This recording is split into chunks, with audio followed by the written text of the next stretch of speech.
আসসালামু আলাইকুম ভিউয়ার্স, আশা করি সবাই ভালো আছেন।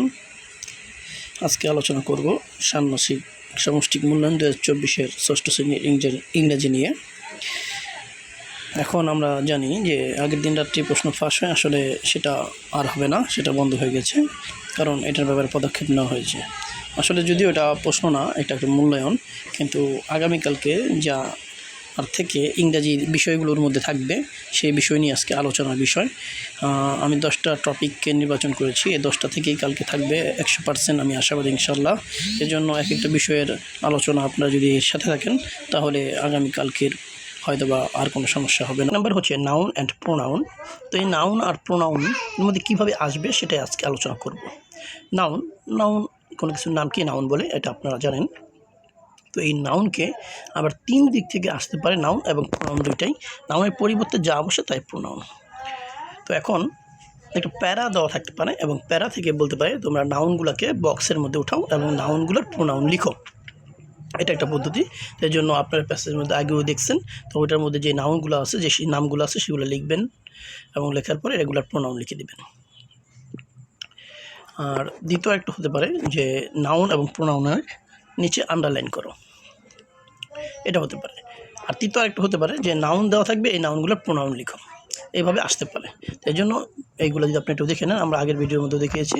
তো এই জন্য এই 3টা জিনিস দেখলেই আপনাদের হয়ে যাচ্ছে, এটা বইয়ের মধ্যে দেওয়া আছে। 2 নম্বর হচ্ছে আর্টিকেল। আর্টিকেলটা আপনারা দেখবেন, আর্টিকেলের মধ্যে কয়েকভাবে আসতে পারে। একটা হচ্ছে আর্টিকেলের রিজন, এটা খুবই গুরুত্বপূর্ণ। কারণ বলা যে এ একটা সেন্টেন্স দেওয়া থাকলো, সেন্টেন্সের মধ্যে এ কেন বসেছে, অ্যান কেন বসলো এবং দা কেন বসলো, এইগুলোর আলোচনা। তো এই জন্য আপনারা খুব সহজেই সেটা লিখে দিতে পারবেন। যদি এ অ্যান বসে তাহলে আপনারা লিখবেন ইনডিফিনিট আর্টিকেল, আর যদি দা বসে তাহলে ডিফিনিট আর্টিকেল লিখে দিলেই হয়ে গেল। একবার সহজভাবে, কিন্তু ব্যাখ্যাভাবে লিখলে ভালো। আপনাদের বইয়ের মধ্যে ফর্মাল এবং ইনফর্মাল কিছু এক্সপ্রেশন দেওয়া আছে, ওইগুলো মুখস্থ করে ফেলেন। মুখস্থ করার পরে ওইগুলো আপনি দেখবেন, এটা কয়েকভাবে আসতে পারে। একটা হলো ফর্মাল দেওয়া থাকতে পারে, ইনফর্মাল লিখতে হতে পারে। দ্বিতীয়ত যে আপনার একটা ডায়লগ থাকতে পারে, এই ডায়লগ থেকে আপনাকে এইগুলো আইডেন্টিফাই করতে বলা হতে পারে। Punctuation marks and capital letter, তো এটা খুবই গুরুত্বপূর্ণ, এটা আসবেই। তো এটা আসার মধ্যে এটা রিজন জিজ্ঞাসা করতে পারে। রিজন হচ্ছে যে এটা কেন হলো, তো কারণগুলো আপনাকে বলতে হবে, অথবা কোথায় আপনার দাড়ি কমা বসবে, এটা আপনাকে একটা সেন্টেন্স আকারে টেন্স একটা প্যারা লেখা থাকতে পারে। Punctuation marks and capital letter, এর মধ্যে আপনাকে একটা প্যারাগ্রাফ লেখা থাকতে পারে। এই প্যারাগ্রাফের মধ্যে আপনাকে লিখতে হবে যে এখানে কোনটা বসবে, অর্থাৎ ক্যাপিটাল লেটার বসবে আর কোন পাংচুয়েশন মার্ক বসবে কি না। এবং আপনাদের দুজনের মধ্যে কনভারসেশন হতে পারে। এই জন্য অনেকগুলো কনভারসেশন আপনাদের বইয়ের মধ্যে দেওয়া আছে, আপনি 2-1টা শিখে নিতে পারেন এবং অর্থসহ মুখস্থ করতে পারেন, যেটা করলে আপনি ক্লাসের মধ্যে আপনার সহপাঠীর সাথে অথবা টিচারের সাথে কনভারসেশন করতে পারবেন। একটা প্যারাগ্রাফটা হচ্ছে যে আপনার ওইখান থেকে অনেকগুলো ছিল, ওইখান থেকে আপনাকে কোনো প্যারাগ্রাফ সম্পর্কে লিখতে দেওয়া, অথবা আপনাকে কোনো প্যারাগ্রাফ সম্পর্কে আলোচনা করা বা গ্রুপ স্টাডি করার মাধ্যমে আলোচনা করা যেতে পারে।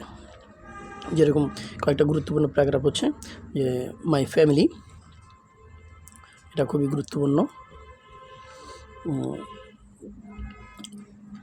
এটা বেশি বেশি দেখবেন। রিঅ্যারেঞ্জ, 7 নম্বর রিঅ্যারেঞ্জ ছিল।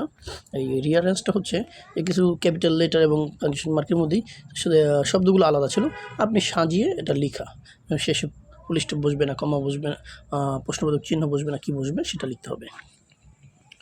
সেন্টেন্স এটা সবচেয়ে বেশি গুরুত্বপূর্ণ, কারণ হলো এই সেন্টেন্সের মধ্যে আপনার অ্যাফার্মেটিভ নেগেটিভ এখানে দেখানো হয়েছে, এবং 2টা জিনিস দেখা হয়েছে, স্টেটমেন্ট অ্যান্ড কোশ্চেন। তো এখন স্টেটমেন্ট হলো বর্ণনামূলক, যেগুলো বর্ণনামূলক সেগুলো আপনি সেন্টেন্স যদি আসে তাহলে আপনি এটার স্ট্রাকচার লিখতে বলতে পারে, যে একটা সেন্টেন্স দেওয়া আছে আপনি স্ট্রাকচার লিখেন, এটা স্টেটমেন্ট অথবা কোশ্চেন। তো এই দুটোর স্ট্রাকচার বইয়ের মধ্যে দেওয়া আছে। আর যে কবিতাগুলো আছে, কবিতাগুলো অবশ্যই আপনাকে মুখস্থ করতে হবে। যদি মুখস্থ করেন তাহলে অবশ্যই আপনি এখান থেকে আপনি প্রশ্ন আসলে পারবেন। আর শব্দের অর্থ অবশ্যই ক্লাসের মধ্যে শেষ করছেন, তো শব্দের অর্থগুলো একবার রিভিশন দিবেন, তাহলে আশাবাদী যে আপনার এইগুলা শেষ হয়ে যাবে। এবং পরবর্তী নির্দেশনার জন্য আপনারা আমাদের সাথেই থাকুন, এবং সাবস্ক্রাইব করে, শেয়ার করে, লাইক দিয়ে আমাদের পাশে এবং কমেন্টস করে আমাদেরকে সঠিকটা জানানোর চেষ্টা করবেন। আসসালামু আলাইকুম।